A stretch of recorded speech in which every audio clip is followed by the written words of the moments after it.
What's going on, ladies and gentlemen? Welcome back to Auto Auction Rebuilds. Now, I've had a lot of people asking me about tips and tricks doing a transmission flush. Should you do a tranny flush? Should you not do a tranny flush? Can you do one at home? Do you have to pay somebody to do one for you?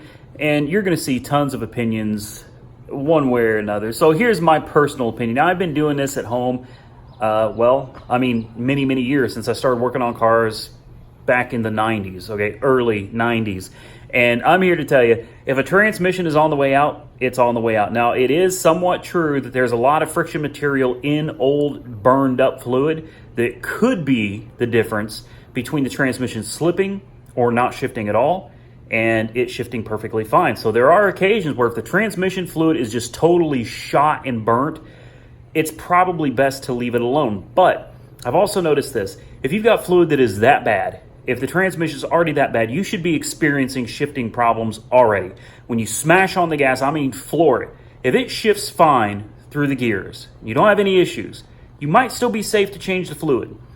If you've got slipping issues at all, changing the fluid isn't going to hurt anything, in my opinion. Changing the fluid can't do anything but help. I know, like I said, there's tons of conflicting information on the internet about. I'm speaking from personal experience only. So with that said, we're going to jump into attempting a transmission flush at home, and this can be done with, about $10, $12 worth of tools. $12 worth of tools, you should be able to do this to just about any car with $12 in tools, plus, of course, the fluid. So mainly, we're going to start with what tools do you need? Well, I highly recommend, these are highly sophisticated tools right here, ladies and gentlemen. We've got a bucket. This bucket was like $1.68 from Wally World. I got two hoses. These hoses were $5. These are 6 foot length a piece. Again, Wally World, ladies and gentlemen. So right here, you're talking about a $5 hose, another $5 hose. There's $10, $1.68. There's $12. These are our sophisticated tools here. And what we're going to do is, because I'm not 100% sure of which direction this goes. This truck actually has a transmission cooler on the outside, and it uses the radiator cooler as well. You've got an in and you've got an out. Now, I can't remember which one is which. I think hot goes in the top like the radiator does, and the cold comes out the bottom. But again, I'm not 100% sure. So what I'm going to do is, there is a screw down here, and I'm going to take this screw loose with the clamp, and we're going to put one hose, one garden hose on this end of the hose, and one garden hose on that end of the hose. We're going to put both hoses into the bucket. Those are 6 foot length of hoses. So we know for sure, no matter what happens, we're going to end up with fluid in this bucket. And again, this can be a controversial procedure here. We're going to pull the dipstick out. I'll show you the fluid on this, and I'm doing this pretty much just as an example for you guys, because the fluid on this is pretty dark. Let's see if you can see it here. There you go. It's not horrible. It's not really bad, but it's dark enough that before I send it down the road, I want to make sure I do the fluid on, because the truth is, in these Dodges, the transmission is kind of known to be the weak point on these things, ladies and gentlemen. So I want to make sure I do preventative maintenance on this, and we're not having any problems with it or anything. Just preventative maintenance so that the next guy doesn't get it, drive it 6 or 7 months, and end up with a transmission problem. So let's get that screw off, get these hoses disconnected, get the garden hoses in here, and I'll show you what to do next. So we've got the hose practically off. I put a drain pan under there. Hopefully you can see it down there, because we're going to lose a little bit of fluid here. It's going to make a little bit of a mess. All right. There we go. Just let it kind of drip down there. And since we don't know which way this is going to go, like I said, we're going to take this hose right here, and we're just going to shove it onto the end of that one, just like that. And there is some pressure behind here, but we're going to hope and pray that it's not just going to fall off. So we're going to take the other hose, we're going to hook it to this one that's not connected to anything right here, and I'm going to show you what to do next. All right, so we're about ready to start this. I'll show you what we've got down here. Like I said, we got one hose running to the cooler line right there. We got another hose, and I actually used just a tad bit of Gorilla Tape. Gorilla Tape will mount up, adhere to just about anything. So this should be good to go. I put a little tape on the bucket to try to make sure these hoses don't come off. And I guess at this point, there's only one thing left to do. We need to put a funnel in here so we can add fluid to it as fluid starts coming out. We're going to use the pump of the transmission. I know, I can see the hate comments coming already. I've done this on my own personal vehicles for years and years and years and years. I've never had a problem.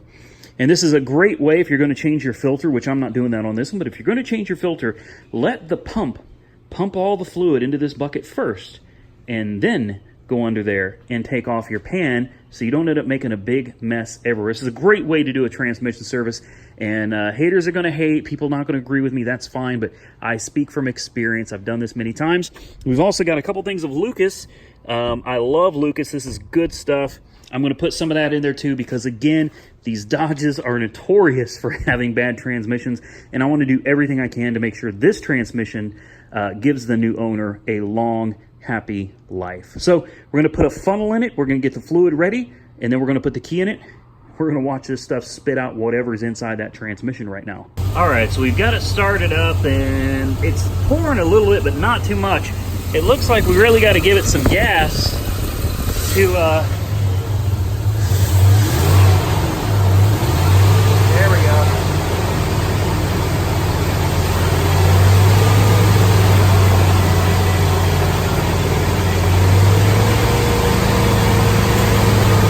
We just got to give her some gas to get that torque converter moving.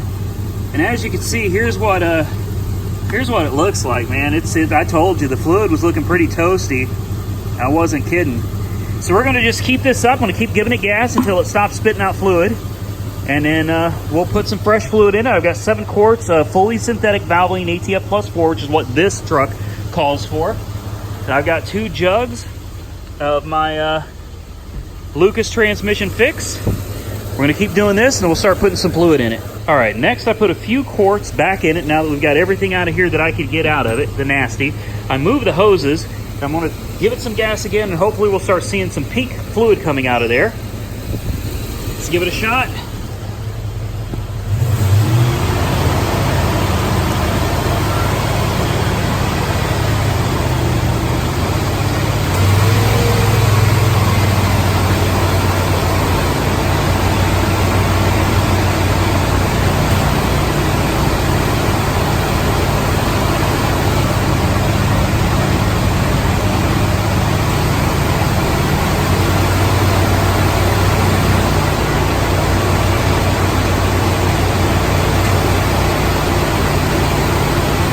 All right, ladies and gentlemen, as you can see, we have some pink fluid starting to come out of this thing now. So, and we filled the bucket, well, it's a good 3/4 of the way full. We've pumped about 10 quarts through it. So we should have pretty much gotten everything in there that was in the pan and the torque converter out. So at this point, I'm confident in saying we can go and pour some fresh fluid into the transmission, a couple quarts of Lucas, and the rest of it in ATF Plus 4 for this particular vehicle. And hopefully we have done a solid service to this transmission to help it last a long time. All right, ladies and gentlemen, I hope this video helped you out on a quick and easy way to flush your own transmission. Now, all transmissions, all automatic transmissions, I should say, are going to have a cooler to cool the fluid, which means there's a line that goes from the transmission to the cooler. That's an out line. And one that goes from the cooler back into the transmission, that's your in line. So all you got to do is figure out which line is which, and you know where you need to stick your hose, get yourself the bucket, the proper fluid. Not all cars have dipsticks, so be sure you know how to put fluid back in your car after you've gone through and dumped all the fluid out of it. Don't let your transmission ever run dry for very long at all. You really shouldn't do it ever. When you see the fluid starting to get lighter, where it's not pouring out as heavily, you want to start adding more fluid to it as quickly as possible. Try not to let your pump run dry. Some cars you have to have at a certain temperature. They've got to be on a level surface, and you got to have a special computer. Make sure you can actually safely and properly put the new fluid back into your vehicle before you do this flush. But as long as you follow these steps, you should have no problem doing a flush at your own house for around $12. If you like this video, give it a big thumbs up. Don't forget to follow me on Instagram, Auto Auction Rebuild. Stay safe out there, everybody, and I will catch you all very soon. Hey, if you're not subscribed to the channel, why aren't you subscribed already? Hit that subscribe button. I'll catch you very soon in the next one.